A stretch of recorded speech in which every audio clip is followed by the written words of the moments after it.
Helo, a chroeso i fideo Cymunedau Digidol Cymru, Hyder Digidol Iechyd a'r Lles, a'r Lythrennedd Digidol ac Iechyd, sut i gael mynediad at wybodaeth iechyd ddibynadwy ar-lein.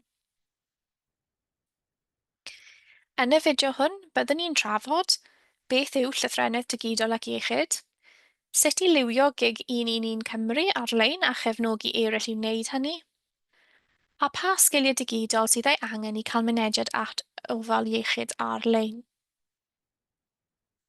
Ymwadiad. Mae'r wybodaeth ar adnoddau canlynol a ddarperir gan Gymunedau Digidol Cymru wedi ei datblygu ar gyfer hyrwyddwyr digidol i gefnogi eraill gyda sgiliau digidol. Nid ydym yn argymell un ap neu wefan dros un arall a gwerthfawrogon fod llawer o opsiynau eraill ar gael i ddefnyddwyr ar-lein.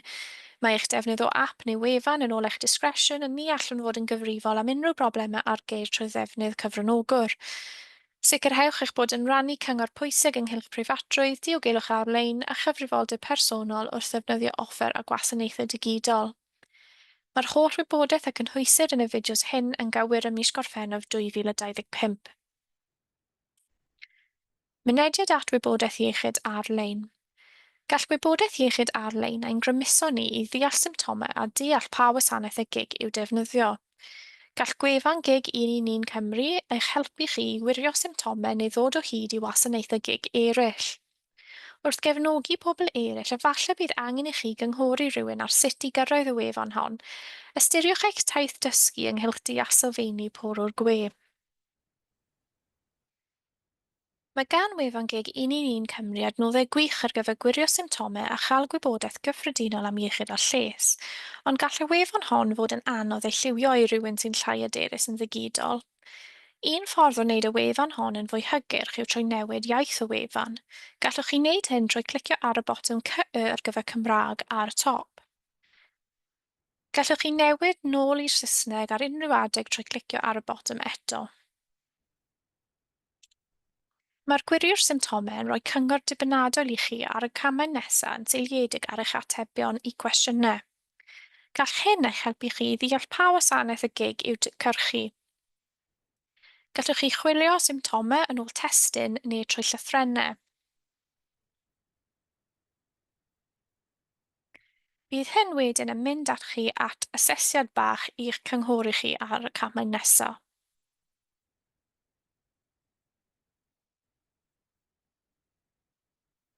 Mae'r adran gwyddoniadur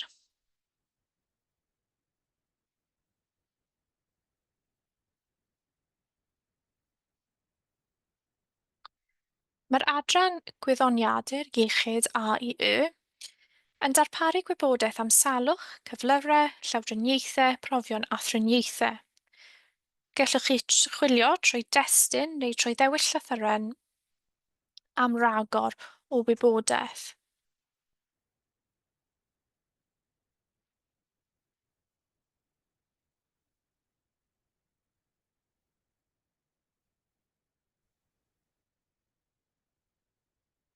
Mynediad at wybodaeth iechyd ar-lein.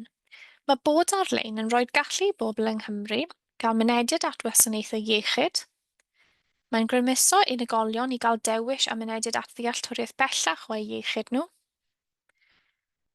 Mae'n rhoi'r gallu i reoli olrhain a deall ei iechyd ei hun trwy ddefnyddio apiau a gwefannau.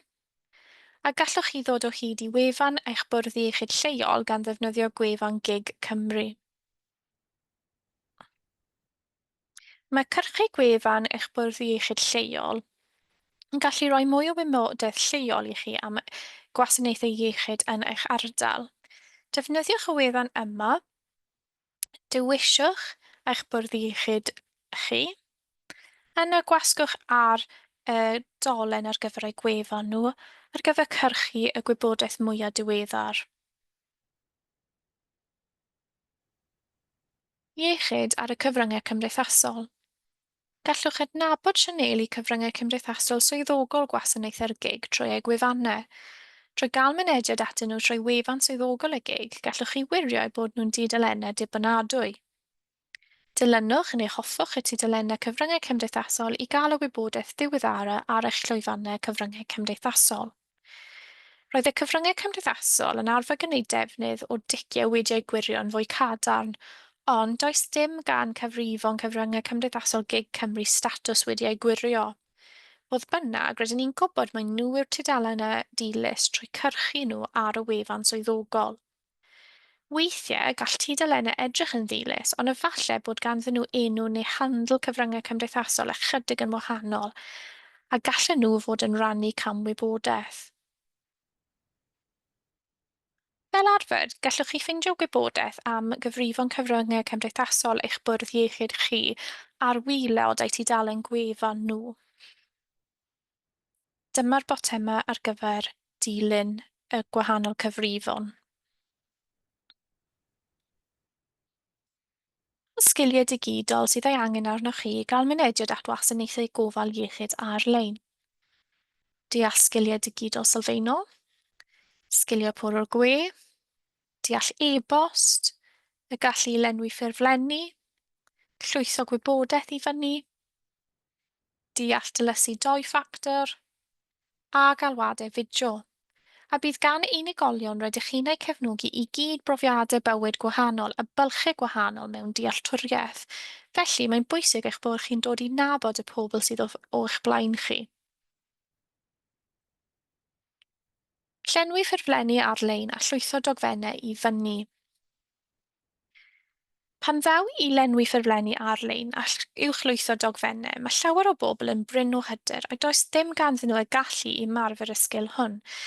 Gall roi'r cyfle i rywun ymarfer gan ddefnyddio ffurflen ymarfer ar-lein a'i helpu nhw i fagu eu hyder. Defnyddiwch adnoddau ar-lein fel Learn My Way i ddysgu mwy am ffurflenni gwe. Mae Learn My Way yn wefan sy'n cynnig cyrsiau ar-lein am ddim i ddysgu sgiliau digidol gwahanol. Dyma offeryn da iawn ar gyfer ymarfer sut i ddefnyddio ffurflenni ar-lein.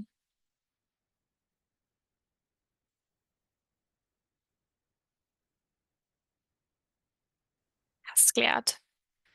Mae llythrennedd digidol ac iechyd yn grymuso unigolion i fanteisio i'r eitha ar y ryngrwyd.